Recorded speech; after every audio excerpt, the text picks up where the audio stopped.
प्रश्न 5वां है, रेखा L कोण A को समद्विभाजित करती है।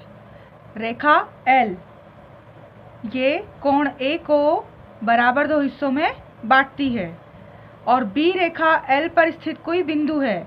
इस रेखा L पर B कोई बिंदु है और BP और BQ कोण A की भुजाओं पर डाले गए क्या है? लंब हैं। दर्शाइए कि त्रिभुज APB सर्वांगसम है त्रिभुज AQB के और दूसरा BP बराबर है BQ के। तो यहाँ हम त्रिभुज APB और त्रिभुज AQB में तुलना करते हैं। क्या क्या बराबर है इसमें? AB भुजा इस साइड भी है, इस त्रिभुज में भी है, और AB भुजा इस तरफ भी है। ये त्रिभुज की भुजा AB दोनों त्रिभुजों के पास है। AB बराबर है AB के, उभयनिष्ठ भुजा है ये दोनों के पास। उसके बाद कोण BAP बराबर है कोण BAQ के। कोण A को समद्विभाजित करते हैं, इसलिए BAQ और BAP ये दो कोण समद्विभाजित करते हैं, इसलिए कोण A के समद्विभाजक हैं ये। ऐसा दिया था क्वेश्चन में भी। तीसरा, इसमें कोण Q 90 डिग्री का और इसमें कोण P 90 डिग्री का। यहाँ है कोण P और यहाँ है कोण Q 90 डिग्री का। इस त्रिभुज में तीन भुजा या कोण दूसरे त्रिभुज की तीन भुजा या कोण के बराबर हो जाती हैं तो सर्वांग समता लगती है। ये भुजा है, ये कोण और कोण, तो सर्वांग समता कौन सी लगेगी यहाँ पर? भुजा कोण, कोण भुजा कोण। दो कोण है और एक भुजा है, तो दो कोण और एक भुजा से सर्वांग समता लग रही है हमारी कोण भुजा कोण सर्वांग समता से। क्या होगा? त्रिभुज APB सर्वांगसम हो जाएगा त्रिभुज AQB के, और सर्वांगसम हो गया इसलिए फिर क्या होगा? सर्वांगसम त्रिभुजों की सभी भुजाएं बराबर होती हैं, तो इसलिए BP जो भुजा है वो BQ के भी बराबर होगी। यही दोनों सिद्ध करना थे हमें। तो त्रिभुज सर्वांगसम है तो उनकी भुजाएं बराबर होगी। सर्वांगसम त्रिभुजों के संगत अवयव बराबर होते हैं।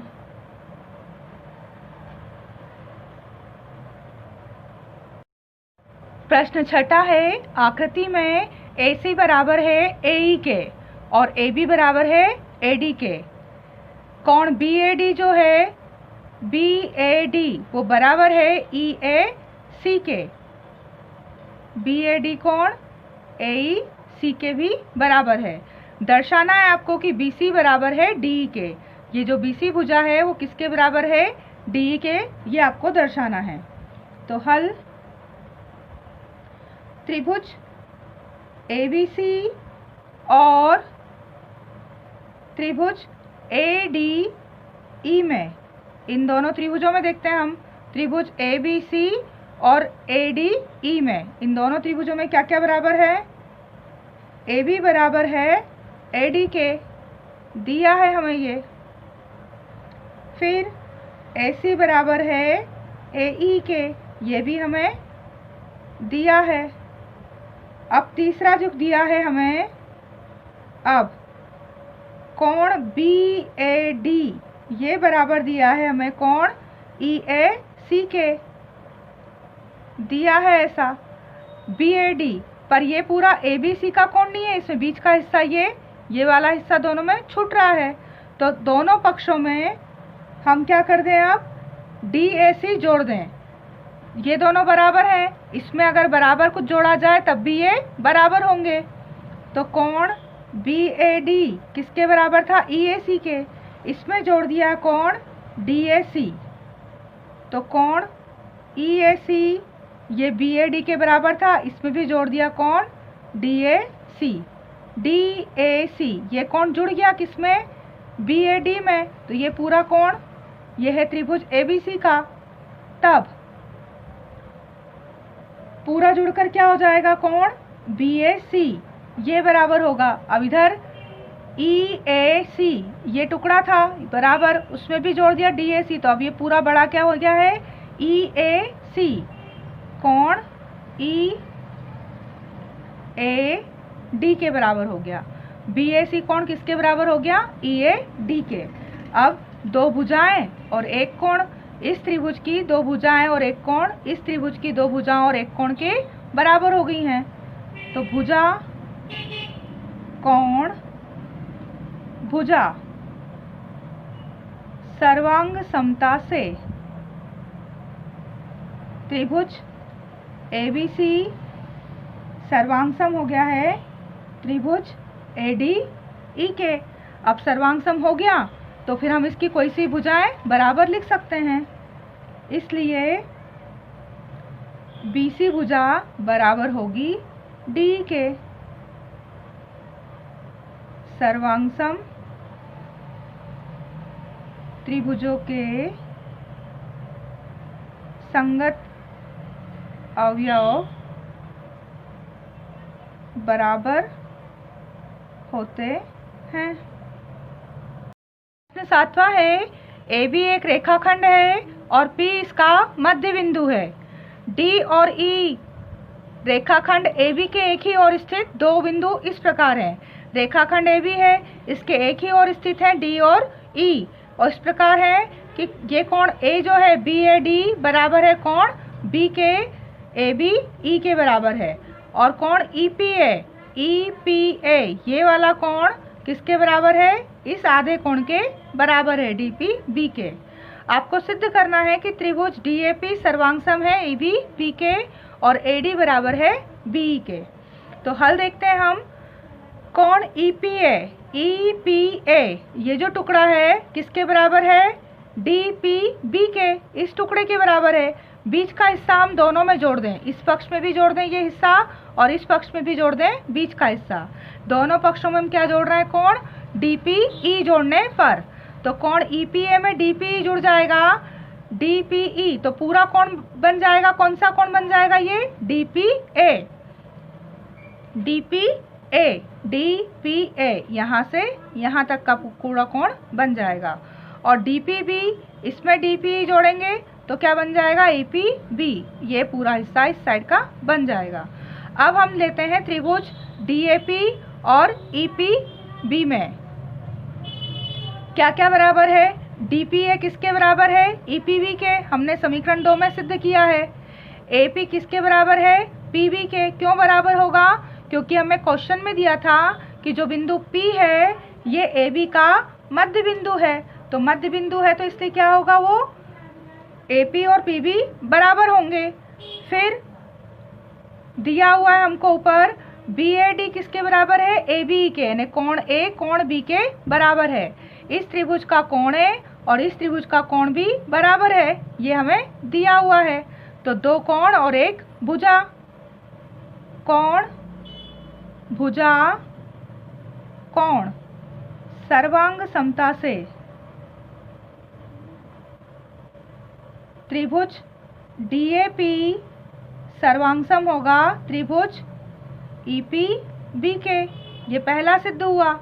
अब अगर ये सर्वांग सम है तो फिर हम क्या लिख सकते हैं, इसीलिए लिख सकते हैं हम AD बराबर PE। दूसरा सिद्ध क्यों लिख सकते हैं ऐसा, क्योंकि सर्वांग सम त्रिभुजों के संगत भाग बराबर होते हैं।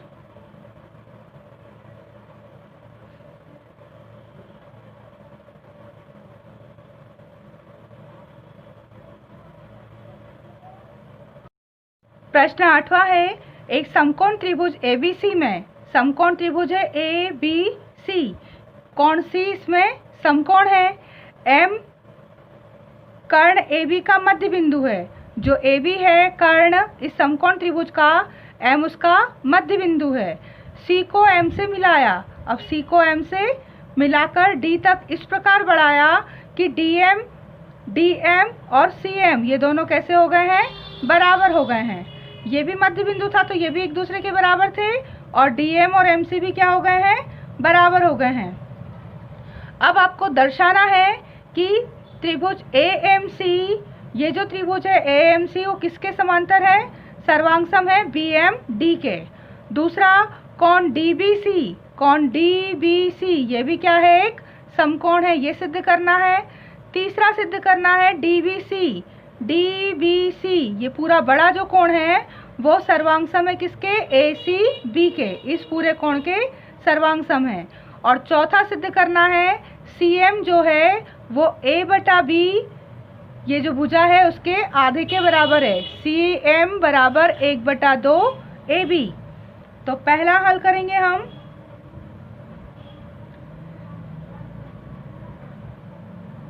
दिया है हमको बिंदु M रेखाखंड AB का मध्य बिंदु है। तो इसलिए क्या होगा? AM बराबर होगा BM के। अब पहला त्रिभुज AMC और BMD में हमें सर्वांग समता दर्शानी है। तो त्रिभुज AMC व त्रिभुज BMD में क्या करेंगे? इसमें हम तीन चीज़ें बराबर करेंगे, या तो भुजाएं या कोण, कोई भी तीन अवयव इसके बराबर करना है सर्वांग समता के लिए। तो CM बराबर होगा DM के। क्यों बराबर होगा? दिया है ये तो हमें, CM और DM बराबर हैं। फिर AM बराबर है BM के। AM और BM क्यों बराबर है? क्योंकि AB का मध्य बिंदु क्या था? M है, इसलिए AM और BM बराबर होंगे। फिर कोण AMC ये बराबर होगा कोण BMD के। AMC और DMC क्यों बराबर होगा? शीर्षाभिमुख कोण। कौन से कोण कहलाएंगे ये? शीर्षाभिमुख कोण। अब ये भुजा है, ये भी भुजा, और ये कोण, भुजा कोण भुजा, भुजा कोण भुजा सर्वांग समता से क्या होगा? त्रिभुज AMC सर्वांग सम होगा त्रिभुज BMD के। सर्वांग सम हो गया, ये पहला सिद्ध हुआ हमारा।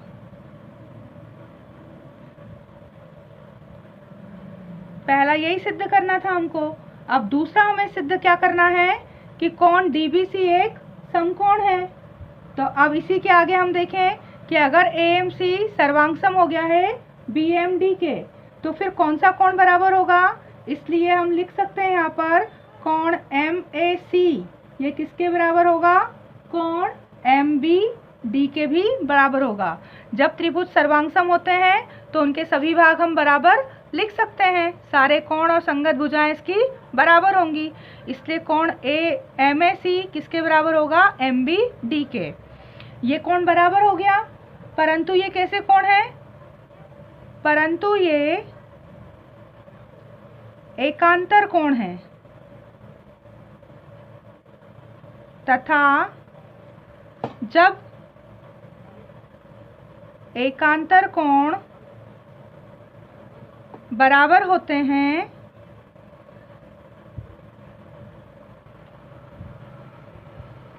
तब रेखाएं समांतर होती हैं। इसलिए AC जो है वो किसके समांतर होगी? DB के। AC DB के समांतर होगी। और ये तिर्यक रेखा कौन सी होगी इसकी? BD। AC और DB ये रेखाएं कैसी होंगी? समांतर रेखाएं। और समांतर रेखाएं हैं तो इनकी तिर्यक रेखा कहलाएगी BC तथा BC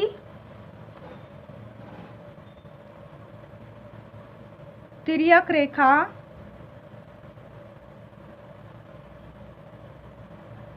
है।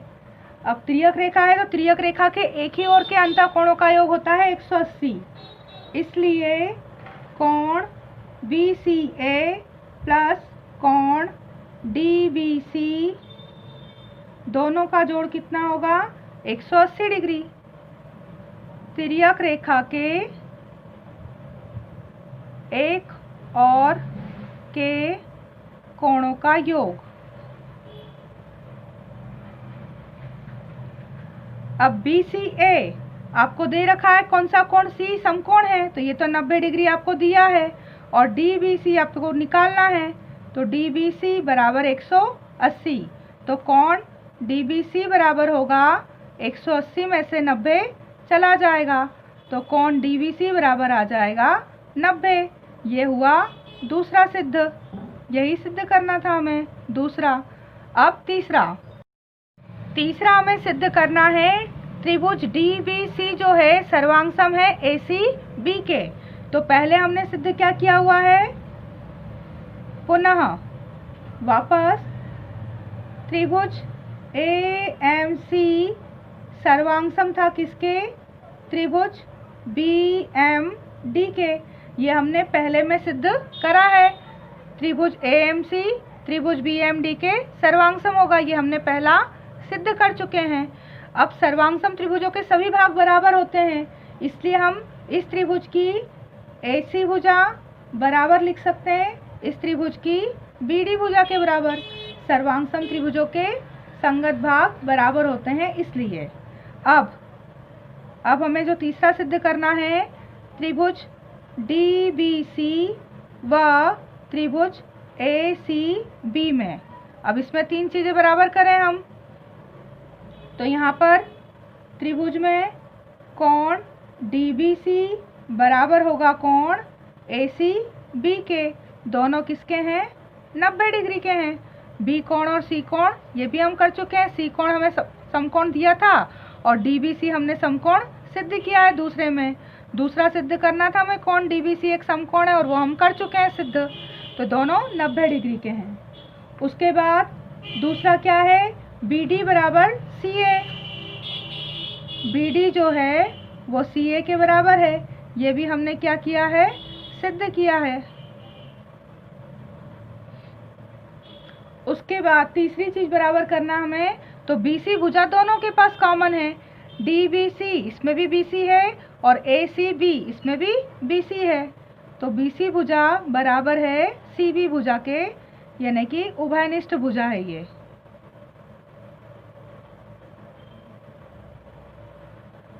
अब एक कोण और दो भुजाएं, भुजा कोण भुजा सर्वांग समता से क्या होगा, त्रिभुज DBC सर्वांग सम होगा त्रिभुज ACB के। ये तीसरा सिद्ध हुआ। अब सर्वांग सम त्रिभुजों के संगत भाग बराबर होते हैं, इसलिए हम यहाँ लिख सकते हैं कि जो DC है वो बराबर होगा किसके, AB के। इस त्रिभुज की DC भुजा और इस त्रिभुज की AB भुजा बराबर होगी सर्वांग सम त्रिभुजों के संगत भाग CPCT से। पर दिया क्या है हमको, परंतु दिया है DM जो है बराबर है CM के, क्योंकि M AB का और CD का मध्य बिंदु है, इसलिए CM जो है CM बराबर होगा 1/2 DC का। CM बराबर 1/2 DC। अब DC और AB दोनों का ही मध्य बिंदु क्या था, M है, इससे DC को हटाकर हम क्या लिख सकते हैं, AB लिख सकते हैं। तो CM बराबर 1/2 AB। ये हमें चौथा सिद्ध करना था।